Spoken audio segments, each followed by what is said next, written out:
بے سہاروں کو اپنا بنا لیجئے، سایہ عافیت میں بسا لیجئے۔ کوئی سوال؟ نہیں، یہ وہ بھی بتانے پھر حضرت عمر جو گئے تھے حضرت فاطمہ کے دروازے پہ اور انہوں نے پھر جا کر آگ لے کے گئے تھے، اس کا بھی وہ یہ روایتیں کمزور ہیں، ہم نہیں مانتے ان روایتوں کو۔ مصنف ابن ابی شیبہ والی غلط روایتیں ہیں، اگر یہ روایتوں کو آپ صحیح مانیں گے تو سیدنا اس عمر کے بارے میں اگر یہ روایتیں سنی خود ہی پیش کریں گے تو پھر وہ کیا منہ دکھائیں گے کہ ایک چھوٹی سی بات کے اوپر جو ہے وہ اس لیول کا ایک ریونج نظر آنا وہ غلط ہے۔ ہم ان روایتوں کو صحیح نہیں سمجھتے۔ مولانا ساق صاحب کا بھی یہ موقف تھا کہ یہ روایت جعلی ہے، یہ روایت درست نہیں ہے۔ شیخ زبیر صاحب نے مجھے خود بتایا تھا کہ میں پہلے اس روایت کو صحیح سمجھتا تھا، لیکن مولانا ساق صاحب نے جب میری طرف پیغام بھجوایا تو میں نے اس پہ غور کیا تو میں بھی اس روایت کو صحیح نہیں سمجھتا۔ اگرچہ اہل حدیث اور غلام عثمان ظہیر اس روایتوں کو صحیح سمجھتے ہیں اور الٹا وہ تعویل کرتے ہیں کہ اس میں تو حضرت فاطمہ کی بڑی شان بیان ہو رہی ہے کہ بھئی خلافت کے لیے مشورے حضرت فاطمہ کے گھر ہوتے تھے، تو جا کے حضرت عمر نے دھمکی لگائی۔ وہ شان کو لے کے بیٹھے ہوئے ہیں، ان کو یہ نہیں پتا کہ حضرت فاطمہ کو کس کیپیسٹی میں حضرت عمر دھمکی لگا سکتے تھے۔ ان کے باپ تھے، وہ چچا تھے، تایا تھے، کیا تھے، کسی کیپیسٹی میں بھی نہیں تھی بنتی۔ حضرت علی سے تو بات کر سکتے تھے، حضرت فاطمہ کو تو دھمکی نہیں لگائی جا سکتی تھی کہ میں تیرے گھر کو آگ لگا دوں گا باندھا میں نے اگر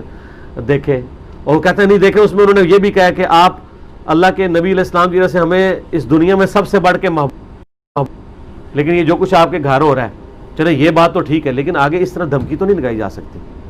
آج ہم صحابہ کے ناموں کے ساتھ رضی اللہ عنہ نہ کہیں تو یہ کہتے ہیں گستاخ ہو گیا،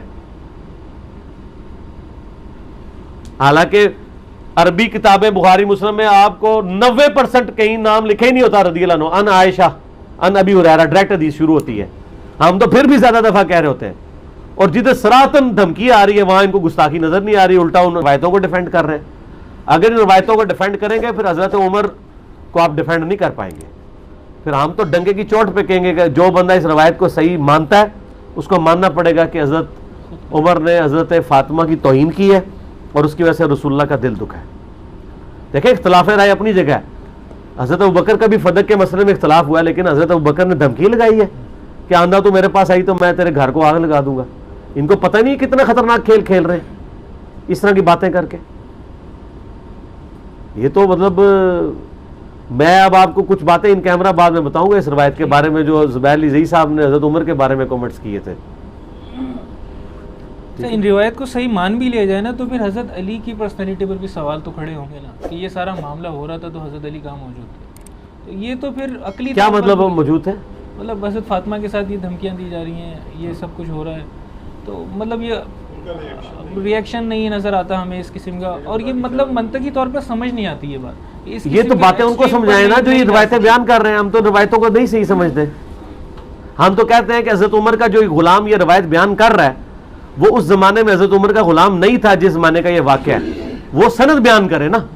دیکھیں صحابی بغیر سند کے کوئی رسول اللہ کی طرف بات منسوب کرے نا وہ ایکسیپٹیبل ہوتی ہے کہ کسی صحابی سے سنی ہوگی، لیکن ایک تابعی اس واقعے کو نقل کر رہا ہے جو اس زمانے میں وہاں موجود نہیں تھا، وہ بتائے نا کہ اس نے کس سے بات سنی ہے۔ یہاں آپ دیکھیں آج کے جدید دور میں پرائم منسٹر کی اور آرمی چیف کی میٹنگ ہوتی ہے تو ہر صحافی آ کے اپنے حساب سے رنگ بھر رہا ہوتا ہے اس میں، اور بات کچھ کی کچھ نکل آتی ہے۔ تو اس زمانے میں جب کہ میڈیا بھی نہیں تھا تو کس طریقے سے یہ اندر کی وہ پوری کی پوری باتیں یہ لوگ نکالتے پھر رہے ہیں۔ ٹھیک ہو گیا، آپ لوگوں نے مجھ سے بڑی عجیب و غریب باتیں نکلوائی ہیں، عشاء کی اذان ہو گئی ہے، یہ اللہ کی غیبی مدد میرے ساتھ آ گئی ہے۔ ٹھیک ہے، تو اب اس کا تقاضا یہ ہے کہ ہم اس مجلس کو ہیپی اینڈنگ کے ساتھ مکمل کریں۔ ابھی بھی تشنگی ہو تو مجلس 63 میری دیکھیں، میری مجلس نمبر 28 دیکھیں، یہ والی مجلس دوبارہ 2-3 بار دیکھ لیں، اور خصوصاً آخری جو یہ آدھے پونے گھنٹہ انہوں نے شرارتیں میرے ساتھ کی ہیں ان کو بڑے غور سے سنیے گا۔ اچھا، اور اس کے بعد آپ مسئلہ 157A اور B میرا دیکھیں